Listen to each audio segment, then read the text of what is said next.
Hello everyone, salam kulatkum. Welcome back to day 22 of our English learning challenge. I'm Naisran معلتنا English بدونكو عبدحان مساخم. Today, we are exploring something fun that discipline something confusing كنك آوات حدا the دناغر نغر ينهر إمالتي discipline the دناغر most of the time homonyms ينهر لما homonyms time وخانو هرينا. So homonyms are words that sound the same or spelled the same. ቃላት the same spelling ዘለዎም ወይ ከዓ the same sound ድምፂ ተመሳሳሊ ድምፂ ሃልይዎም ወይ ከዓ ተመሳሳሊ ክፀሓፉ ከለዉ ተመሳሰልቲ ዝኾኑ ግን ከዓ different meaning ዝተፈለየ ትርጉም ክህልዎ ከሎ homonyms ይባሉ። Learning homonyms will help you understand English better and avoid misunderstanding. homonyms ከዓ ገደስቲ እዮም ኣብ English ምክንያቱ ሓደ ሰብ ክዛረበና ከሎ ንኽንርድኦ ነቲ ዝብለና ዘሎ ሚስ አንደርስታንድ ወይ ከዓ ብጌጋ ከይንርድኦ ይጠቕመና ማለት እዩ። ምክንያቱ መብዛሕትኡ ግዜ ብኢንግሊሽ ዝተፈላለዩ ቃላት ሓደ ዓይነት ድምፂ ይህልዎም ወይ ከዓ ሓደ ዓይነት ስፔሊንግ ክህልዎም ይኽእል እዩ። ስለዚ ኣብ ከምዚ ግዜ ሰብ ክዛረበና ከሎ ዓይነት እዩ ዝብለና ዘሎ ንምባል ክንሽገር ስለንኽእል homonyms ምፍላጥ ኣገዳሲ እዩ ማለት እዩ። So in this lesson ኣብዚ ትምህርቲ you will learn እንታይ ክንመሃር ኢና what are homonyms እንታይ ምዃኖም ክንርኢና ካብ ቀፂልና common homonyms in English ገለ ፍሉጣት ዝኾኑ homonyms in English ክንርኢና ካብኡ ብምቕፃል ባዕልኩም ትምልዎ ሳልሰይቲ ከዓ how to use them correctly in sentences ከመይ ጌርና ሙሉእ ሓሳባት ብፅቡቕ ንጥቀመሎም ክንርኢና. So let's dive in and clear up the confusion about homonyms. ንጀምር እሞ እቲ ዘደናግር ነገር ከዓ ንቕረፎ. So homonyms. What are homonyms? homonyms እንታይ ማለት እዩ? ታናይ መጀመርያ ሕቶ ክትመፀኩም ዝግባእ what are homonyms? homonyms እንታይ እዮም? what are homonyms? እንታይ እዮም homonyms? they are, let me erase this one, sorry. what are homonyms? homonyms እንታይ እዮም ምስ ንብል homonyms are words that can have what? the same sound ሓደ ዓይነት sound ክህልዎም ይኽእል homophones ይባሉ። ሓደ ዓይነት homonyms ኣክልተ እዩ ዝኽፈል the same sound ዘለዎም homophones ይባሉ ማለት እዩ። they sound the same but have different meanings and spelling. ሓደ ዓይነት ድምፂ ዘለዎም ግን ከዓ ዝተፈላለየ ትርጉምን ክፀሓፉ ከለውን ዝፍለዩ እንታይ ይባሉ? homophones ይባሉ ማለት እዩ። example ንኣብነት to ክንብል ከለና እታ ቁፅሪ ክልተ እያ to ክንብል ከለና ግን ኣነ እውን ማለት እዩ። ስለዚ example ምስሪ ክንርኢና ቀሲልና the same spelling ዘለዎም ከዓ homographs ይባሉ። ስለዚ homonyms ብክልተ ይኽፈል homophones homographs. homophone ማለት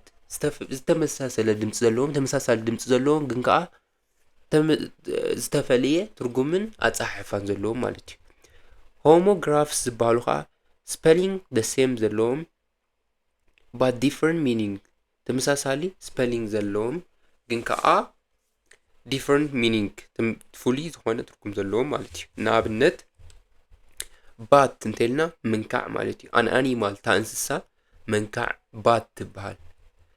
ባት እንተልና ከዓ used in sport ባት ዝበሃል ስፖርት ኣሎ ማለት እዩ። ስለዚ ባት ከም ትሪእዎ ዘለኹም እቲ ስፔሊንግ ሓደ ዓይነት ትርጉሙ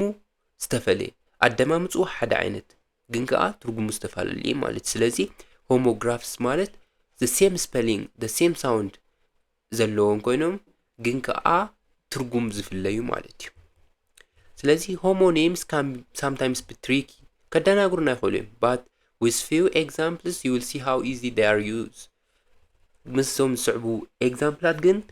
ማዕረኽ እንደይ ቀለልቲ ምዃኖም ክትርእይዎ ኢኹም ማለት እዩ። let's look some common homophones words that sound the same but have different spelling and meanings. okay to እዚኦም ትሪእዎም ዘለኹም ተመሳሳሊ ድምፂ ኣለዎም ግን ከዓ ዝተፈለየ ትርጉም ኣለዎም ማለት እዩ። ከም ትሪእዎ ዘለኹም to the number 2 ቁፅሪ ክልተ ትውክለልና። example ንኣብነት I have 2 dogs ኣነ ክልተ ክላባት ኣለውኒ። I have 2 dogs ተይለ እዚኣ ዝጥቀማ ዘለኹ ንቁፅሪ እያ ማለት እዩ። to means also or very to ማለት ከዓ ኣነ እውን ማለት እዩ ወይ ከዓ ብጣዕሚ ማለት እዩ። ስለዚ ክልተ ትርጉም ኣለዋ ማለት እዩ። example I want to come to I want to come to أنا እውን ክመጽእ እደሊ እየ I want to come to أنا እውን ክመጽእ እደሊ እየ ስለዚ to ማለት أنا እውን ማለት እዩ ሓደ ዓይነት ኣደማምጻ ኣለዎ ግን ከዓ ዝተፈለየ ትርጉም ማለት እዩ to እዚኣ ትርእይዋ ዘለኹም ከዓ preposition or part of a verb ከም ግስ ንጥቀመላ ኢና ማለት እዩ ወይ ከዓ preposition ማለት መስተዋድድ ማለት እዩ ስለዚ let's go to the park ናብ መናፈሻ ንኸይድ to ናብ ንብል ኣለና ማለት እዩ ናብ ስለዚ let's go to the park to ንጥቀመላ ሕጂ ናብ ንምባልና ንጥቀመላ ዘለና ማለት እዩ so let's look some common homophones word that sound the same ሓደ ዓይነት ድምፂ ዘለዎ ግን ከዓ different meaning and spelling ዘለዎም ከዓ ንርአ ንኣብነት right እንተልና and right እንተልና ክልቲአን ሓደ ዓይነት ድምፂ ኣለዎን ግን ከዓ spelling ትርጉመንን spellingን ይፈላለ ማለት እዩ ንኣብነት right እንተልና እንታይ ማለት እዩ correct ጽቡቕ ኣለኻ ወይ ከዓ direction ንዚ ንየማን ማለት እዩ ቁኑዕ ማለት እዩ ወይ ከዓ ንየማን ማለት እዩ you are right እንተልና ሓደ ሰብ እንታይ ንብሎ ኣለና ልክዕ ኣለኻ ወይ ከዓ ልክዕ ኢኻ ንብሎ ኣለና ማለት እዩ you are right እንተልና ሓደ ሰብ ልክዕ ኢኻ ልክዕ ኣለኻ ንብሎ ኣለና ማለት እዩ turn right እንተልና ከዓ ንየማን ተዓጸፍ ወይ ከዓ ንየማን ተጠወ ንብሎ ኣለና ማለት እዩ ስለዚ right እዚኣ ክንጥቀመላ ከለና ንሓደ ነገር ቁኑዕ ወይ ከዓ ንየማን ንምባል ማለት እዩ ተሓንቲ right ግን እዚኣ ትርእይዋ ዘለኹም ንምጽሓፍ right ንምጽሓፍ ኢና ንጥቀመላ ማለት እዩ ስለዚ right ማለት ከዓ to put words on paper ቃላት ኣብ ወረቐት ምስፋር ወይ ከዓ ምጽሓፍ ማለት እዩ right ከዓ Can you see the difference? Recommended fully. These words sound the same. ተመሳሳሊ ድምጽ ኣለዎም ግን ከዓ ትርጉሞም ዝተፈላለየ ማለት እዩ ንኣብነት I will write a letter ደብዳቤ ክጽሕፍ እየ I will write a letter ደብዳቤ ክጽሕፍ እየ ስለዚ write ክጽሕፍ ማለት እዩ So now let's look at homographs words that are spelled the same but have different meanings ከም ዝረኣናዮ ባት ማለት መንካዕ ክኾን ይኽእል ወይ ከዓ ስፖርት ክኸውን ማለት እዩ ባት ማለት a flying animal እትነፍር እንስሳ ባት መንካዕ example a bat flies at night መንካዕ ብለይቲ ትነፍር ይብላ ኣለዎ ስለዚ ባት ማለት ኣብዚ ሕጂ ዝጥቀመላ ዘለኹ ከም መንካዕ ማለት እዩ ካልእ ከዓ ባት ማለት a tool used in sport like baseball ክንፃወት ከለና ንጥቀመሉ መሳርሒ እዩ bat ካልእ ከዓ ማለት እዩ he hit the ball with a bat እዛ ባት ትበሃል ታ መህረሚት ቤዝቦል ክንፃወት ከለና መህረሚት ንጥቀመላ ባት ትበሃል ስለዚ he hit the ball with a bat እሱ ነታ ኩዕሶ በታ መህረሚት ወይ ከዓ ባት ገይሩ ሃሪምዋ ይብላ ኣለኹ ማለት እዩ ስለዚ in this case the words looks the same but means something different depending on how you use it ስለዚ ኣብ ከመይ ከም ንጥቀመሉ እቲ ኩነታት ይሕብረና ማለት እዩ ንኣብነት ከም ዝበልናዮ ሕጂ he hit the ball with a bat እንተልና ክንዝክሮ ዘለና እታ ናይ ስፖርት መሳርሒት እምበር መንካዕ ኣይኮንናን ክንዝክር ዘለና ካልእ ግን a bat flies at night እንተልና ግን መንካዕ ብለይቲ ትነፍር እምበር እቲ መሳርሒ ክነፍር ኣይክእልን እዩ ስለዚ ካብቲ ሙሉእ ሓሳባት ክንርድኦ ንኽእል ማለት እዩ ከምዝታት ኩነታት ምስ ልምምድ ዘይከኣል ነገር ኣይኮነን lead እንተልና ከዓ to guide someone ንሓደ ሰብ ምምራሕ ንሰብ ምምራሕ እዩ example I will lead the team ነታ ጋንታ ክመርሓ እየ I will lead the team ነታ ጋንታ ክመርሓ እየ lead ካልእ ከዓ a type of metal ዓይነት ናይ ሓፂን እንታይ ይበሃል lead ይበሃል a type of metal ማለት እዩ example this pencil contains lead እዛ ርሳስ lead ትሕዝያ ወይ ከዓ ካብ ዓይነት ሓፂን ትሕዝያ ማለት እዩ so practice please turn right at the next corner right እንተልና ሕጂ ንየማን ንብል ኣለና ማለት እዩ በጃኻ ናብቲ ቀፂሉ ዘሎ ኩርናዕ ንየማን ተጠወ ይብል ኣለኹ ማለት እዩ which right is it ዓይነት right መስለኩም direction ብዛዕባ direction ወይ ከዓ ኣንፈት ይዛረብ ዘሎ ማለት እዩ እሺ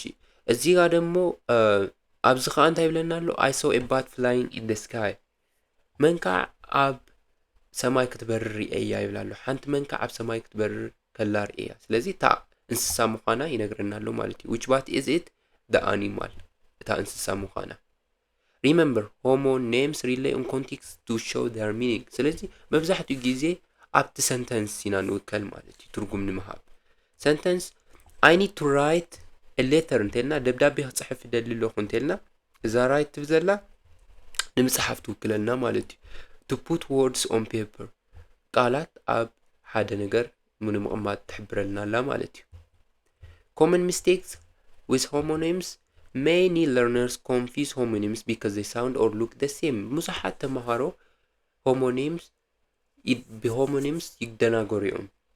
ስለዚ ከመይ ጌርና ዞም ነገራት confuse ዝገብሩና ነገራት ከመይ ጌርና avoid ክንገብሮም ንኽእል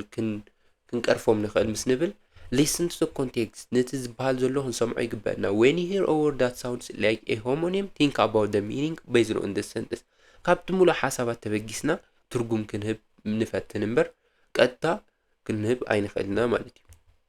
ንኣብነት turn right እንተልና ብዛዕባ ዳይሬክሽን ከም ዝዛረብ ዘሎ ቀጥታ ክንርዶ ንኽእልና ናብ የማን ተጠወ ይብል ከም ዘሎ ማለት እዩ ተጠወ እንተልና ናብ የማን ምዃኑ right ማለት ሕጂ ቁኑዕ ክኾን ይኽእል ወይ ከዓ